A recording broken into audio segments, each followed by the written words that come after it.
plan a product launch? Where do I even start? I'll just Google it.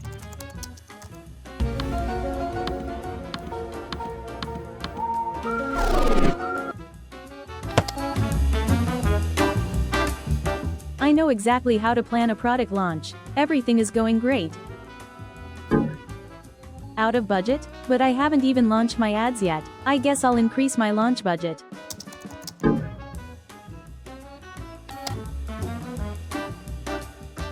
The launch is complete. My product is finally live. Let's see how we're doing in sales.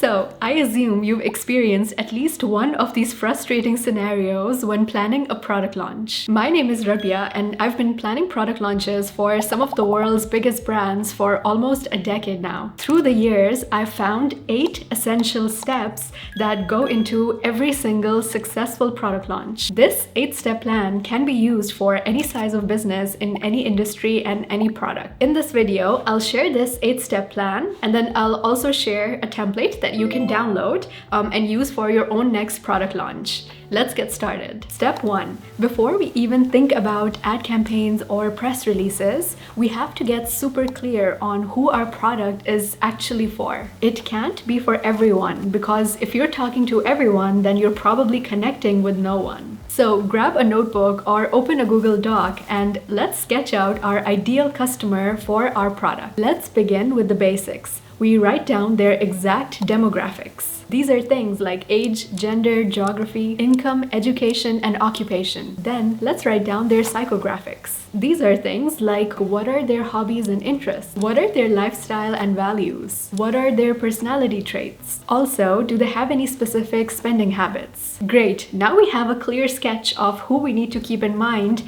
when we plan the next steps of our product launch. But we're not done yet. My favorite framework to understand a product and its true customer is a framework called Jobs to be Done. The idea here is that every single product is essentially hired by a customer to do a certain job or to achieve a certain goal. For example, nobody actually wants a drill. Customers hire a drill to make a hole in the wall. Nobody wants a razor. Customers hire the razor to achieve smooth, hairless skin. So think about what job will your customer hire your product to do? Like what's the end goal that they're trying to achieve? It could be a functional job, like an actual practical task that they need to get done. It could be emotional, like how they want the product to make them feel. Or it could even be social, like how will this product help them be seen by other people? You will now understand your customer's true motivations for wanting to buy your product. And you can tap into this later when we work on the marketing plan. Now that we know exactly who our product is for, we can now set clear goals for our launch. So step 2 is to define a clear short-term and long-term goal for our launch. That's because we need to know what to aim for and what success even looks like, and we need to make sure that the entire cross-functional team is working towards the same things. Short-term goals are usually around the product and its performance,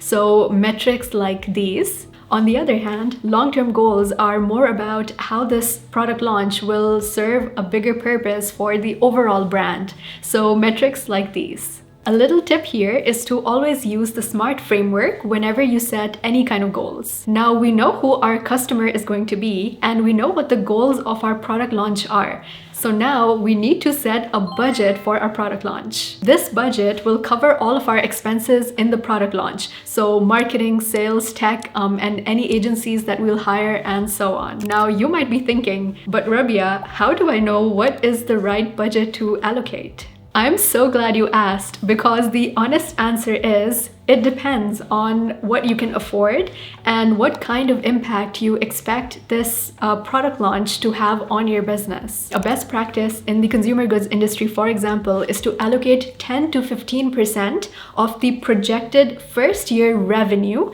from this product that you're launching as your launch budget. So if you expect to make $1 million in year 1, then your launch budget would be around $100,000 to $150,000. If your product is is software as a service or it's something that's subscription based, then the percentage can be higher potentially because you're going to be making recurring revenue. There's also a more accurate way to calculate budgets in bigger businesses. If you're interested, I won't go into it in this video, but I'll put up the steps on the screen so you can take a screenshot. And then if you're interested, you can use this method to calculate your launch budget. Now at step 4, we need to finalize a product launch date. Product launches at most Fortune 500 companies are planned at least 4 to 6 months in advance because of the sheer size and complexity of the distribution network. For smaller businesses, this size of business and complexity is a lot simpler, so we can condense this timeline into 2 to 3 months. To select the ideal launch date,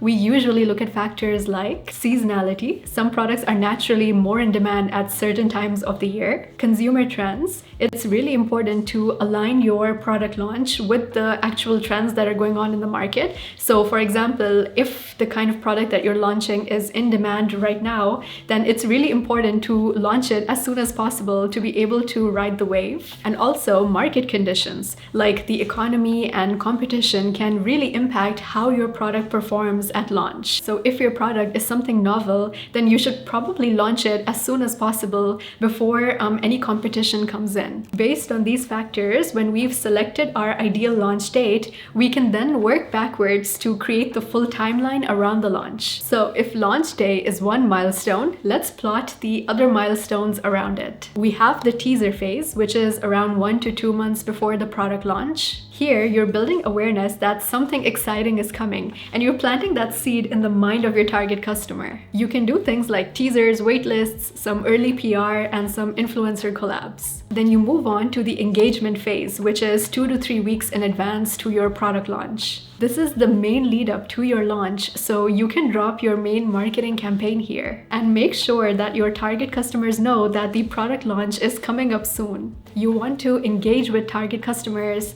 get them excited, answer their questions, and even potentially get them to place pre-orders for your product. Then we'll arrive at the launch day or the launch week, which is our main conversion phase. This is the day your product goes live, so the most important thing is to drive sales. You may also have some kind of a launch event and your main campaign is going to be live, and you might have some kind of PR and so on. Then you have the post-launch phase, which is right after the launch week, where you're trying to sustain the sales of your product. This means retaining customers, getting them to refer your product to their friends, getting testimonials, doing retargeting campaigns, doing upselling and cross-selling, and so on. Our goal here is to keep the product lifecycle as long as possible. Also, don't forget to add the actual dates for each of these phases so that you and your cross-functional team can add them to your calendars and nobody forgets any important dates. Next, in step 5, we will write down our customer journey map. This is the journey of how our customer goes from having never heard about our product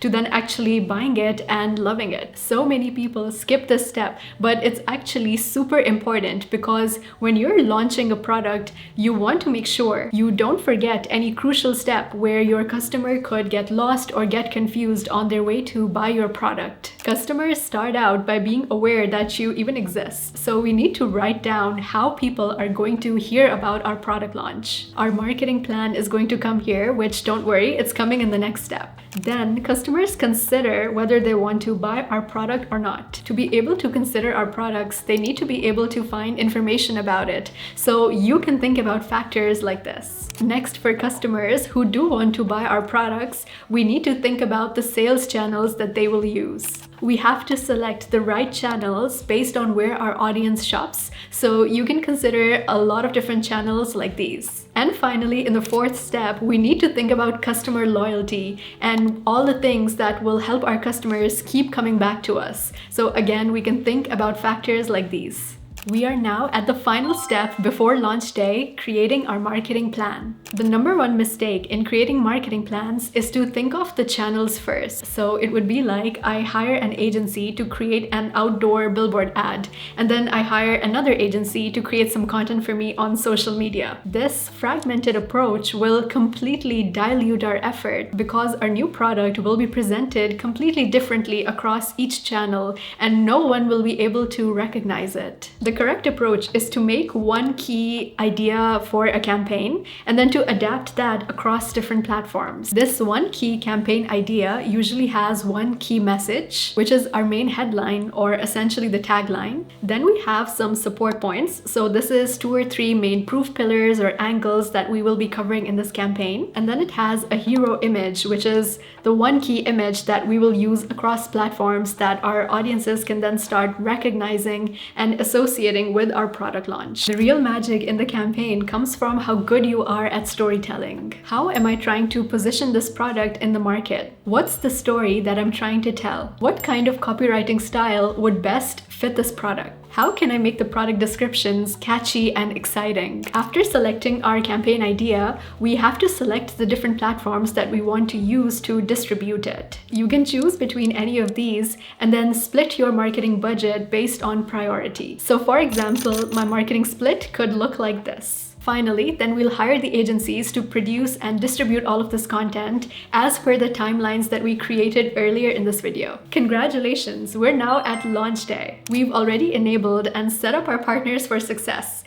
So if we did the other steps well, then everything should be going really smoothly on launch day. However, it's helpful to have a checklist just to make sure that everything is running smoothly. I would double check all my tech, so especially if sales need to be happening online or if I was supposed to have some kind of an online event or a webinar, then just make sure that everything's good. Then I'll double check my marketing, just make sure that all the ad campaigns have gone live, the social posts are up, the emails are being sent, and so on. Then I'll double check my partners, so basically my distributors or stores that are supposed to be selling my products, or the agencies that I'm working with, or influencers that I'm working with, and just make sure that everyone's good. I would check internally with my own team to make sure that operations are running smoothly, and just monitor the whole process and adjust if anything needs to be adjusted. Now, after the launch hype is over, we need to make sure that we have set up systems to make sure that our product that we just launched